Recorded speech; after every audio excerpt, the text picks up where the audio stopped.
오늘의 정치온 홍익표 전 민주당 원내대표, 김성태 전 국민의힘 원내대표와 함께 깊이 있게 분석해 보겠습니다. 어서 오세요. 네, 안녕하세요. 네, 첫 번째 주제 키워드로 확인해 보시죠.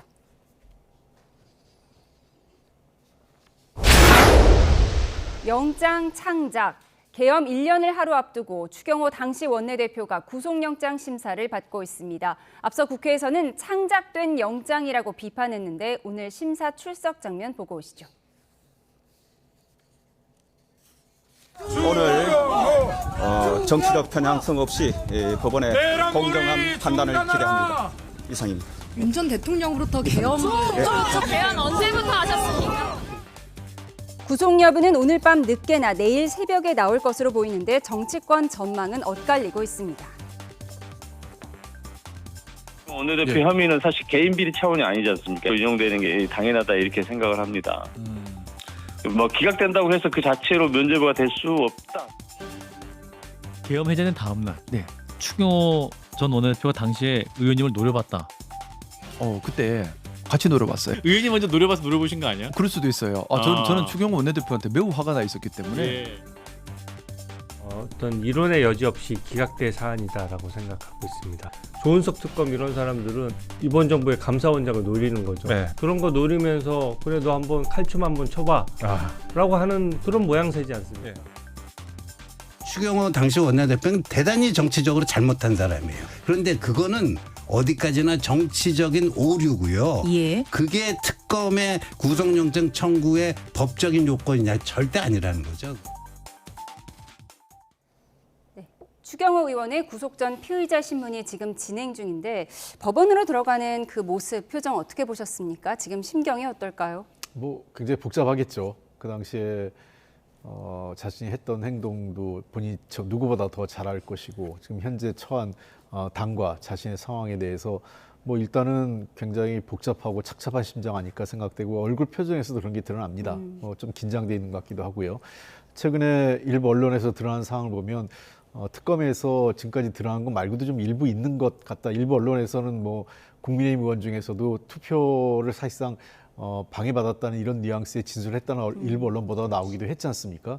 그런 측면에서 얼마나 실질적으로 법원에서 당시 추경호 원내대표가 국민의힘 의원들에 대한 투표 방해 행위를 했느냐 하는 문제에 대해서 그다음에 만약의 경우 아직 지금까지 드러나지 않았지만 대통령 당시 윤석열 대통령 또는 김영현 국방부 장관하고 계엄과 관련돼서 사전에 수기했거나 또는 일정 정도 협조를 요청받았는 특히 국민의힘이 표결 절차에 불참해서 표결을 불성립시키는 그런 협조와 관련돼서 일정 정도 요청이 있었는지 등등이 아마 핵심적일 거라고 생각을 합니다. 저는 근데 어쨌든 아까 한 분이 말씀하신 것처럼 이게 그 영장이 기각이 되느냐 또는 인용이 되느냐 이 문제를 떠나서 더 중요한 것은 지금까지도 추경호 원내대표가 이 부분에 대해서 제대로 사과하지 않고 있다라는 거예요.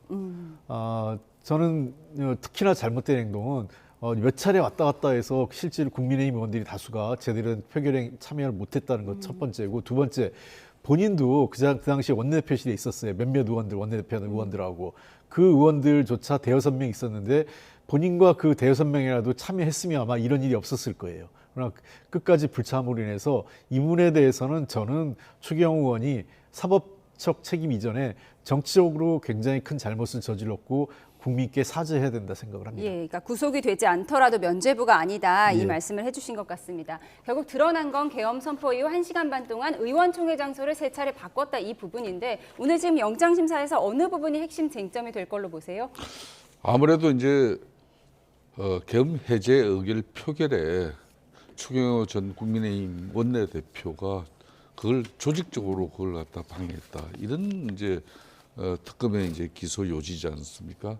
그렇지만 오늘 이제 영장 실질 심사를 앞두고 국민의힘 지금 이제 구속 수감돼 있는 권성동 의원을 빼고는 전원이 이 계엄 해제 의결 표결을 방해받았다는 의원이 단 한 명도 없다는 그런 사실 하에 탄원서를 갖다 제출했어요. 그것만 보더라도 추경호 원내대표가 정당법에 의해서 집권당 원내 사령탑으로서 그날 이제 그 상황이 하도 윤석열 전 대통령의 12.3 비상계엄의 오펜이 급작스러운 일이라서 아무런 상황을 판단할 계열도 없이 우왕좌왕한 부분은 있지만은 그걸 우왕좌왕한 그 부분 가지고 이걸 갖다 계엄 이런 사람 내란의 주요 임무 종사자로 사전에 이걸 모의하고 그렇게 공조하고 그런 공범으로서 뭐 그때 국회 계엄 해제 의결 표결을 조직적으로 방해했다. 이거 특검의 주장은 저는 오늘 영장 실질 심사를 아마 치러보면 알겠지만은 이 영장은 절대 재판부에서 받아들일 일이 없다고 저는 보고 있습니다. 영장 기각을 예상하셨는데요. 추경호 의원 구속 심사를 앞두고 국민의힘은 법원으로 달려갔습니다. 어떤 말들이 나왔는지 들어보시죠. 정치특검이 신청한 영장은 삼류 공상소설 그 이상도 그 이하도 아닙니다.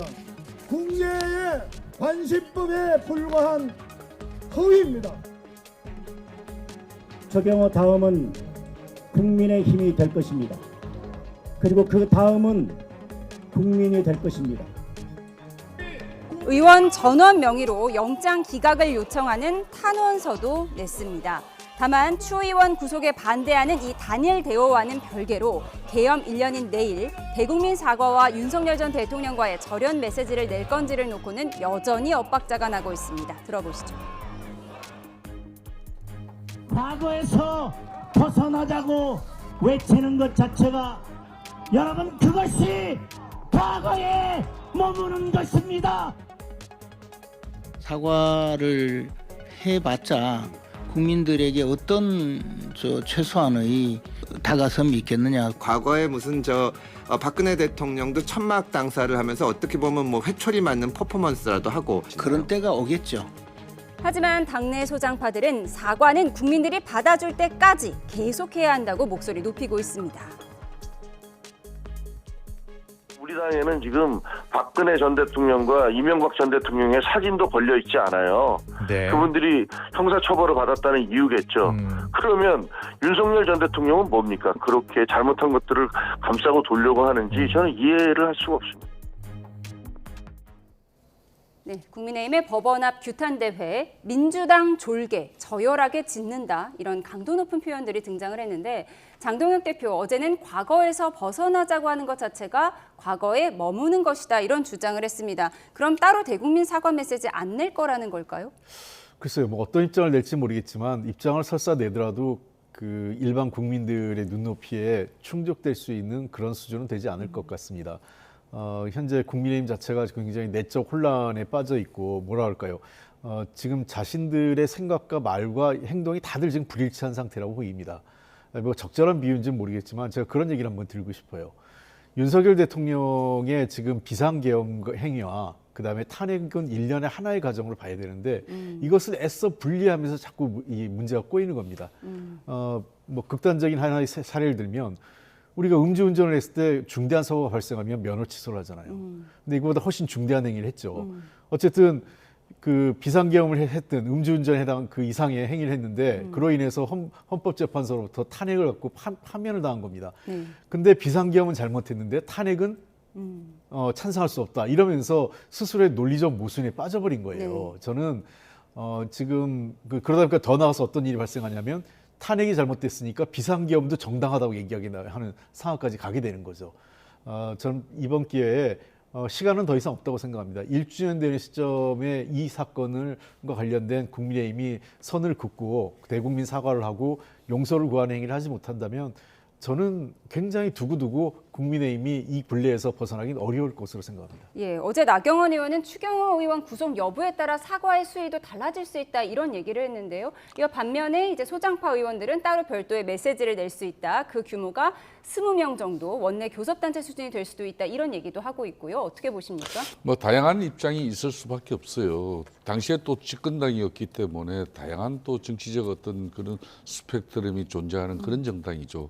그렇기 때문에 저는 이제 13 비상계엄은 분명히 윤석열 전 대통령의 일방적인 정치적 판단이었어요. 그 오판이 결국은 이 보수 우파 진영에는 씻을 수 없는 그런 큰 아픈 상처를 갖다 줬죠. 그렇지만 이제 국민의힘은 정치적 책임을 져야 되는 집권 세력으로서 끊임없이 당을 변화쇄신시켜 나가면서 국민들 이제 제1야당이 된 만큼 국민의 신뢰를 등에 얻고 사실상 이재명 정부를 견제하고 또 거대 입법 권력 민주당을 갖다 대응하지 않으면 어떤 수단과 방법이 통하지 않는 세상이 됐거든요. 그러니까 어제도 내란 전담부를 재판부를 설치하고 다시 이제 오늘은 또 특검을 또 연장해서 종합 특검을 만든다고 해서 그렇게 해서 내년 6.3 지방선거까지 이 내란 세력 척결 이 프레임을 끝까지 유지하려고 하는 그 목적이 뭐겠습니까? 결론은 이 보수 우파 진영이 내년도 지방선거에서도 완전히 완패를 통해서 그대 이제 쉽게 말하면 이 절대 권력은 무너지지 않는 그런 큰 성을 쌓는 그런 의미죠. 그런 측면에서 지금 이제 계엄 1주년이 되고 있습니다만은 정치는 실종되고 여전히 반목과 대립 갈등 속에서 거대 입법 권력의 독단과 전횡은 이루어지고 있고 당시 장관을 비롯한 감사원장 검사 이런 탄핵 남발 그것만 지금 없어진 상태지만은 여전히 지금 현재 민주당 중심의 사법부 검찰개혁 이런 모든 부분이 일방통행식으로 그대로 이루어지고 있거든요. 만일 오늘 밤에도 영장전담 판사가 이걸 갖다가 인용하지 않으면은 앞으로 조희대 대법원장에게 모든 책임을 묻고 또 내란 전담 재판부를 통해서 이제 너네들 다 필요 없어 이런 식으로 간다면은 대한민국의 자유민주주의는 다 무너지는 거거든요.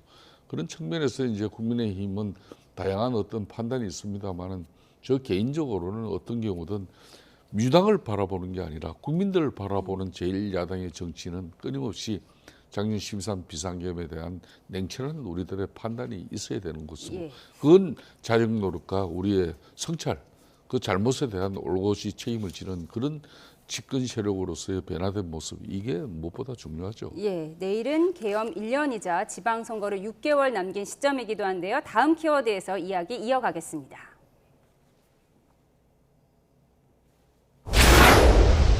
김건희 특검이 오세훈 서울시장을 어제 재판에 넘겼습니다. 명태균 씨에게 10차례 여론조사를 지시하고 후원자 김모 씨에게 비용을 대신 내게 한 혐의인데요. 오 시장은 선거를 앞둔 오세훈 죽이기라며 강하게 반발했습니다. 들어보시죠. 이런 식의 무책임한 기소를 해놓고 나중에 유죄 판결이 나오기를 기대한단 말입니까? 나중에 법원에서 무죄가 나왔을 때 이런 정치적인 기소에 의해서 손해를 본 그 정치인은 그 손실을 어디에서 만회해야 됩니까? 오세훈 죽이기에 저는 결코 영향받지 않겠습니다. 국민의힘 당헌 당규는 불법 정치자금 수수자의 피선거권 자격을 정지하도록 정하고 있어 이번 기소로 내년 지방선거 공천에 차질이 빚어질 수 있다는 관측도 나오는데요. 다만 정치 탄압 등 상당한 이유가 있다고 인정되는 사례는 예외로 보고 있어서 출마 가능성은 열려 있습니다. 정치권 반응입니다. 모든 게 거짓말이었던 거짓말 오세훈 서울시장 자격 없습니다. 대납 오세훈, 오리발 오세훈, 거짓말 오세훈 서울시장 자격 없습니다. 제 예상으로는 아마 지금까지 여권이 이만큼 여기 팝콘을 만들어 놓은 거에 비해 가지고 그 재판의 1심 결과가 이상할 수도 있다. 아 민주당이 이걸 갖고 그자 옥수수를 털어가지고 팝콘을 만들어 놨구나 지금.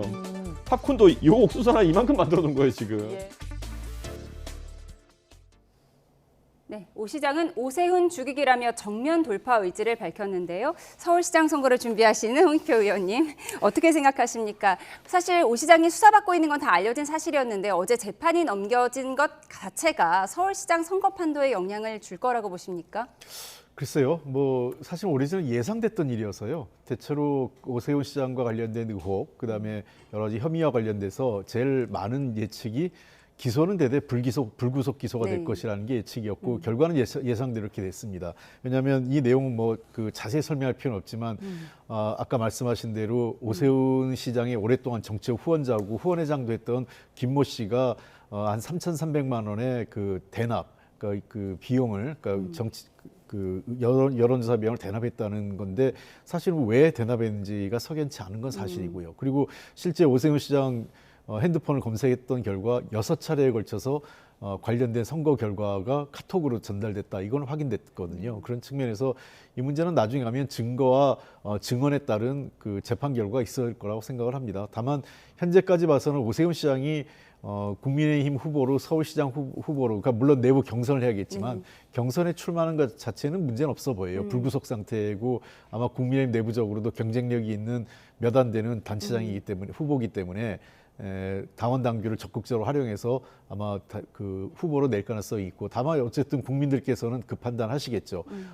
오세훈 시장에 대한 종합적인 서울 행정에 대한 평가가 1차적인 거라고 보고요. 두 번째는 이 문제는 결국 오 시장에 대한 도덕성의 문제, 또 경우에 따라서는 그 서울시장 선거가 재선을 거를 치러야 될지 모른다는 그런 여러 가지 우려가 어떻게 영향을 줄까 생각하는데, 그러나 본질적인 건 이거는 좀 부차적이라고 봅니다. 본질적인 건 역시 서울시 행정에 대한 오 시장의 어떤 능력과 성과가 더 본질적인 것 아닐까 생각됩니다. 예. 그런데 국민의힘 당원 당규를 보면 정치자금법 위반 혐의로 기소된 정치인은 원칙적으로는 이제 피선거권 박탈이다 이렇게 얘기를 했는데, 다만 당대표가 정치 탄압이라고 판단하면 예외라는 조항이 있는 거죠. 그렇습니다. 그럼 키는 장동혁 대표가 준 건가요? 장동혁 대표와 윤리위원회에서 지금 이제 정치자금법 위반으로 비록 기소는 됐지만은 이게 이제 어제 오세훈 시장의 입장대로 민주당 하명에 따라서 정해진 기소를 갖다 특검이 한 것이다. 네. 과연 특검이 법과 양심에 따라서 이렇게 특검이 기소를 한 것이냐. 누가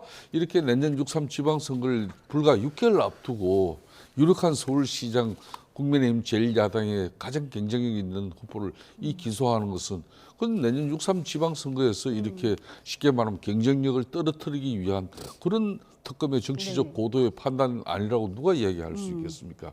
오로지 그냥 그 맹태균 씨 일방적인 주장에 따라서 증거도 실체도 없이 공소 유지가 힘든 사건에 대해서 실질적으로 이미 결론을 정해놓고 뭐 그 이유를 갖다 조각조각 깨 맞추는 그런 식의 이 특검의 기소 방식은 분명히 큰 문제가 있습니다. 더군다나 오세훈 시장은 지난 11월 8일 날도 맹태균 씨가 대질신문까지 특검에 요청해서 이루어졌고, 네. 본인이 자진해서 10년 동안 넘게 동안 이 사용했던 그 핸드폰 8대를 네. 이렇게 이미 제출을 했지 않습니까? 네. 그래서 포렌식을 해서 그 내용을 봐라. 과연 맹태균 씨와 이렇게 사전 여론조사를 통해 가지고 그걸 거기에 대한 답례나 또 거기에 대한 여론조사 비용을 대납하도록 한 그 구체적인 내용이 나온 게 있냐고. 없다는 거 아니겠습니까? 어떤 범죄 사실 의혹도 그 내용을 8대 핸드폰 제출한 포렌식 내용만 보더라도 그건 없는 거거든요. 그렇다면은 이 오세훈 시장을 특검에서 기소한 이유는 오로지 내년 6.3 선거에서 벌써 당내적으로 국민의힘 당내적으로 분열과 분란의 소지가 될 수 있을 것이다. 그런 측면에서 이제 당연히 그 이득은 민주당 후보들이 얻을 수밖에 없겠죠. 네, 그렇지만은 것처럼. 국민의힘은 과거에도 홍준표 전 대표가 정치자금법 위반으로 했을 때 대선 후보가 되는 과정에 특단의 판단이 있었고, 패스트트랙 사건이 뭐 수사부터 재판까지 6년이 있었지만은 어떠한 뭐 피선거권 박탈의 불이익이 없었거든요. 다 정치 보복적이고 정치적 문제에 대해서는 다 국민의힘이 상당히 그 후보의 경쟁력을 위해서 가장 최선의 선택을 할 수밖에 없습니다. 네. 이것 때문에 어떤 경우든 오세훈 시장이 후보 자격을 박탈당하는 일은 저는 없을 것 같아요. 없을 것이다. 오세훈 시장 기소로 나경원 의원 등 국민의힘 내부의 서울시장 후보군들도 좀 심경이 복잡할 것 같습니다. 이어서 많은 국민을 불안하게 한 쿠팡의 대규모 개인정보 유출 사태도 살펴보겠습니다. 국회 과방위에서 긴급 현안 질의가 진행되고 있는데요. 여야 목소리 들어보시죠. 박대준 대표님 계속 이런 식으로 박대준 대표가 경찰 핑계 대면서 답변 안 하시면 이 회의가 끝나기 전에 여야 간사 합으로 저희가 청문회 날짜를 잡겠습니다. 2025년 쿠팡이 얼마나 형편없는 회사인지, 국민 알기를 얼마나 우습게 하는 기업인지 밝혀드리겠습니다. 박대준 대표, 네. 이번 사태가 개인정보 유출입니까, 노출입니까? 답변하세요. 단문으로. 개인정보 유출입니다. 네. 약간 지금 어리 나가신 것 같은데 정신 똑바로 차리고 대답하세요. 중국인이 그 유출했다는데 조선족입니까? 아니면 중국 사람입니까? 현재